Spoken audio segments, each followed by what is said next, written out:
All right, the Sacramento Delta region is famous for many things. Fishing, pears, almonds all come to mind. How about custom cars and hot rods? Who knew?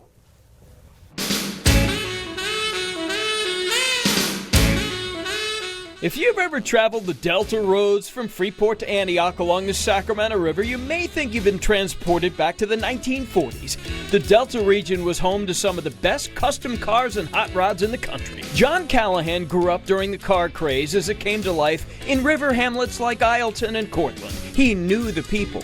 He wrote this book, Hot Rods and Custom Cars of the Sacramento Delta.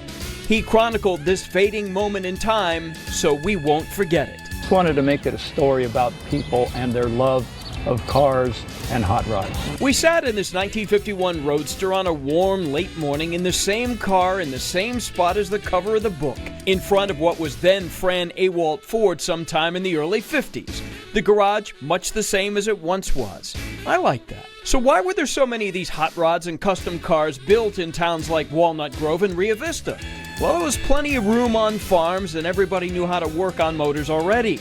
It was a different time back then in the 50s and 60s Delta. The clock moved slowly. There was time to get under the car with your dad. It's amazing the father-son connection with building a lot of these cars. John interviewed 150 people for his book, many of them the sons of the dads who've long left us. Each chapter in his book is the story told by car owners. How was it custom? When and why? Hollywood had nothing on Cortland for building custom cars.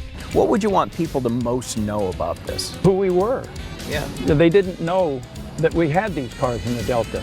It's like LA and, East Coast, Detroit and all these places. But nobody knew this little pocket down here, the Delta, had such fabulous cars. And it's just a story about what small towns did. Small town America. How amazing was it that all this automotive cool was going on right in our own backyard? Small towns have the best stories, in places like Walnut Grove, where time stands still.